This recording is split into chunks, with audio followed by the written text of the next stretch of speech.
திருச்சி திருவெரும்பூருடைய தாவேகா சட்டமன்ற உறுப்பினர் திரு நவல்பட்டு விஜய் அவர்கள் கழிவறையில் இருந்தபோது கணப்போடுதல் அவருக்கு ஒரு யோசனை தோன்றிருக்கு. அந்த யோசனையை யோசிக்காம மாவட்ட ஆட்சியர்கிட்டையும் திருச்சி மாநகராட்சி ஆணையர்கிட்டையும் பத்திரிகையாளரையும் கூட்டி சொல்லிட்டாப்ல.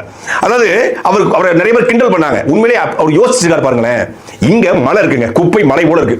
700 மெட்ரிக் டன் இருக்கு. 700 மெட்ரிக் டன் கிட்டத்தட்ட 70 லட்சம் கிலோ. அப்போ இந்த 700 மெட்ரிக் டன் 50 வருஷமா கிடக்கு. அது யாரும் அகற்றல. அரியமங்கலத்தில் வாழக்கூடிய மக்கள் மிகப்பெரிய பாதிப்புக்கு ஆளாகிறாங்க. ஏன்னா அது ஊருக்குள்ள இருக்கு. திருச்சியில இருந்து அந்த தஞ்சாவூர் போன வழியில வலது பக்கம் பாத்தீங்கன்னா அந்த துர்நாற்றம் அடிக்கும், அவ்வளவு மோசமா இருக்கும். அப்ப அங்க பகுதி மக்களுடைய நீண்டகால கோரிக்கை, அது அவருடைய தொகுதி வேற, நீண்டகால கோரிக்கை வந்து அந்த அரியமங்கலம் குப்பை கிடக்க அகற்றணும் அப்படிங்கிறது. இப்ப அவர் என்ன பண்ணிருக்காருன்னா, இந்த பக்கம் குப்பை மலை போல குவிஞ்சிருக்கு, 700 மெட்ரிக் டன் இருக்கு.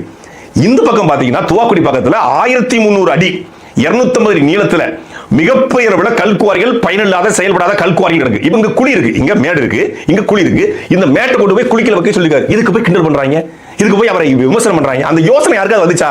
நம்மள எத்தனை பேர் இருந்தோம், யாராவது யோசனை சொல்ல முடிஞ்சா? ஒருத்தர் சொல்றாரு பாருங்க, இந்த பிள்ளைக்கு எப்பேற்பட்ட யோசனை. நான் சொன்னேன், செல்லூர் ராஜெல்லாம் நீங்க தெய்வமா கும்பிடுவீங்க, திண்டுக்கல் சீனிவாசன் நீங்க போட்டுருவீங்க, நான் சொன்னல. அது நடந்துகிட்டு இருக்கு. செல்லூர் ராஜ் வெளியே தெரிஞ்சனால ஒரு செல்லூர் ராஜ், இங்க பல செல்லூர் ராஜ்கள் இருக்காங்க என்பதற்கு எடுத்துக்காட்டு நம்ம அண்ணன் நவல்பட்டு விஜி.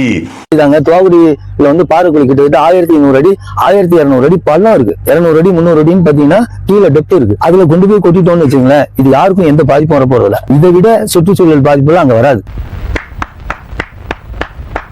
சூப்பர்.